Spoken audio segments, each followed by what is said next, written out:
Euroopan ja Suomen viranomaiset varoittavat virtuaalivaluuttojen riskeistä. Virtuaalisia valuuttoja on syntynyt satoja viime vuosina, niistä tunnetuin on Bitcoin. Yksi uusimmista virtuaalivaluutoista, OneCoin, houkuttelee tavallisia ihmisiä, mutta arvonnoususta ei kuitenkaan ole takeita. Virtuaalivaluutta Bitcoinin vanavedessä on tullut arviolta satoja uusia yrittäjiä. Yhden uuden virtuaalivaluutan OneCoinin taival alkoi tammikuussa. 3 viikon ikäinen OneCoin herättää nyt virtuaalirahoista eniten keskustelua ja epäilyjä. OneCoinin perustaja ja omistaja, bulgarialainen Ruža Ignatova, kävi Helsingissä markkinoimassa valuuttaansa.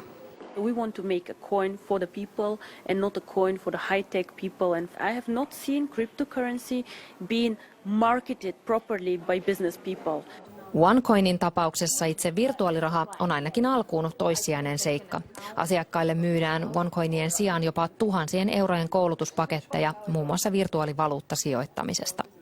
I believe that people should know what they do and how they use it instead of just buying something that they will never make it work. Kyse on verkostomarkkinoinnista, jossa kouluttautumisesta ja uusien jäsenten rekrytoinnista saa epäsuorasti uutta virtuaalivaluuttaa.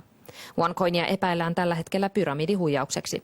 OneCoinin perustaja itse puolustaa tuotetta. Whatever people do not understand, of course they tend to criticize. There's also competition offside, of course. I cannot guarantee, but I'm extremely optimistic. Euroopan pankkiviranomainen ja Suomen Pankki varoittavat virtuaalivaluutoista. Virtuaalivaluuttoihin tänä päivänä sisältyy todella suuria riskejä sen arvon heilahtelun ja sen yleisen takaisin lunastettavuuden, hyväksyttävyyden ja sitten rikosalttiuden muodossa. Kehottaisin kyllä jokaista hyvin tarkkaan perehtymään siihen, mitä heille tarjotaan ja pohtimaan omalta osaltaan, että mistä tuotteesta mahtaa olla kysymys.